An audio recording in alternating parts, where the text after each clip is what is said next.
Hello. Hi there. Hello, How are Mr. you doing? Abdullah. Hello. How are you? Good. Very good. Supercalifragilisticexpialidocious. Perfect. Okay. Very good.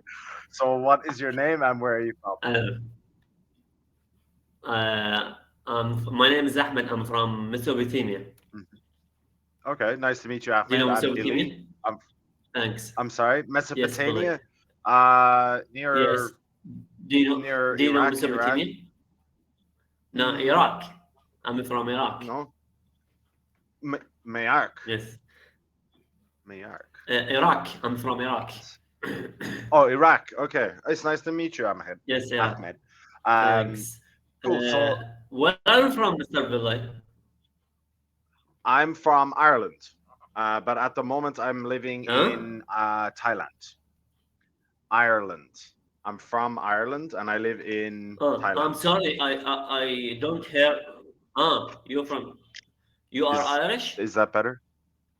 I'm Irish. Yes. Hmm. You are. You're Irish. Nice to meet you. It's my Yeah. pleasure to meet you. Okay. Yeah. My pleasure Let too. me ask you about the how to improve English language with the as a second language. Sure. No problem. So first of all, I'd like to know what level is your English at the moment? Are you Uh, intermediate, upper uh, intermediate, advanced? uh, I'm I'm B2. I B2. take Okay. So intermediate, upper intermediate. online test Hmm. on the EF platform, uh, Yep. platform, and online Platform. B2, Yep. and with the platform with the British Council and B2. Okay. But Excellent. That's really good. yes. But I want to tell you something about I have a Sure. second language attrition because I live in Iraq. Iraq speak Hmm. Arabic and Kurdish in the north, and I Yeah. cannot is I cannot speak English daily routine and always to exposure to the language. You can say exposure Yeah. to the Yeah. Yeah. language, Exposure. Yeah. like native Exactly. speaker.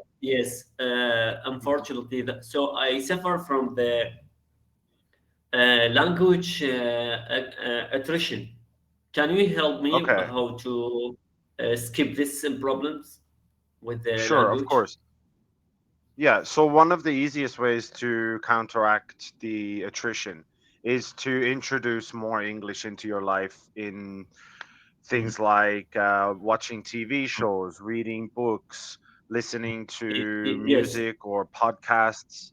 Yeah, those Mhm. things, if you can't find a native speaker or someone else who's an English speaker to speak daily with, then introduce other forms of English into your life daily as much as you can. That's the best Mhm. way. There's no substitute for immersion.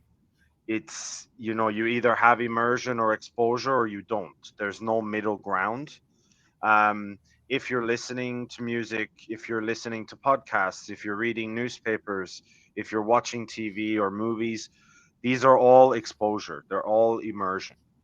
Okay, so Mhm. those are the ways I would suggest, when you don't have other options in terms of face-to-face contact or something like that. Okay.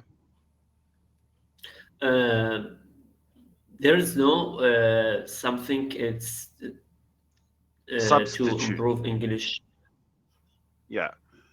What I mean is there's no substitute to exposure.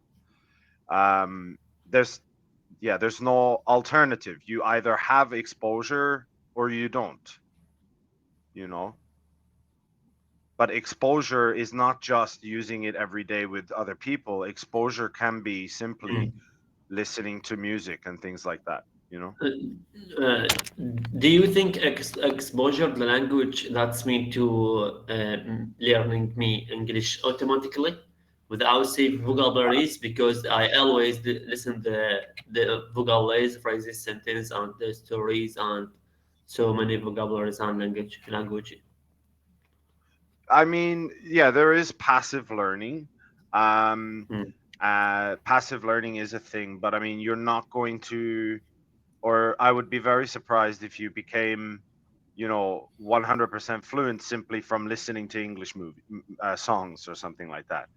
you know there does have to be a level of study involved. You do have to keep improving your vocabulary, keep practicing, um, things like recording yourself reading a passage, and then especially if you have a recording of the same passage from a native speaker or an English speaker, you can compare the two.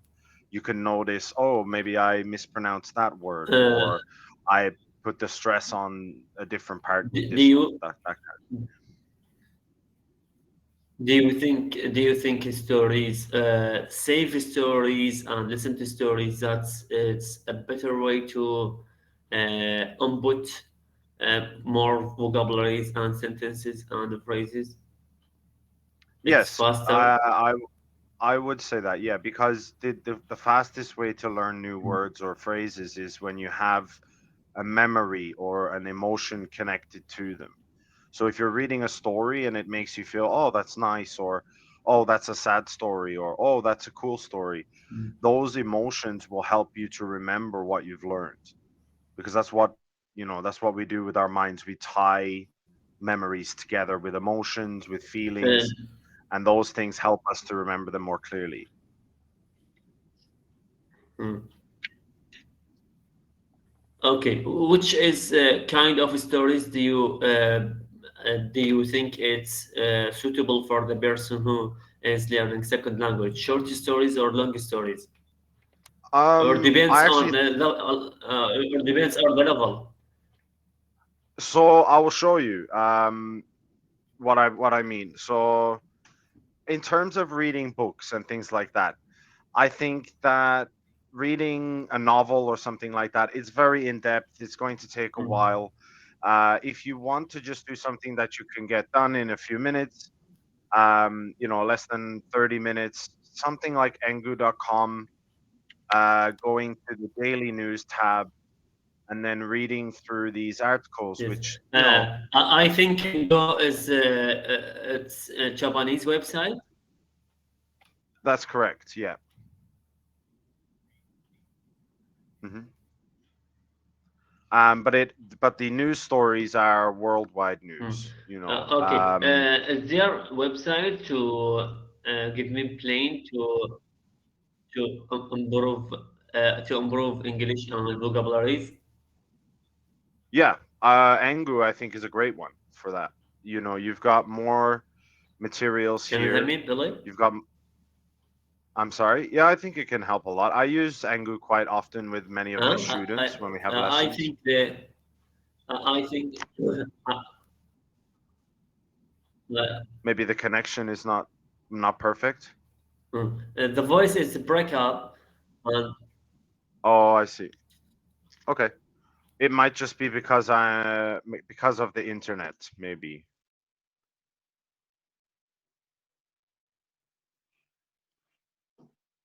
some issue with the Wi-Fi.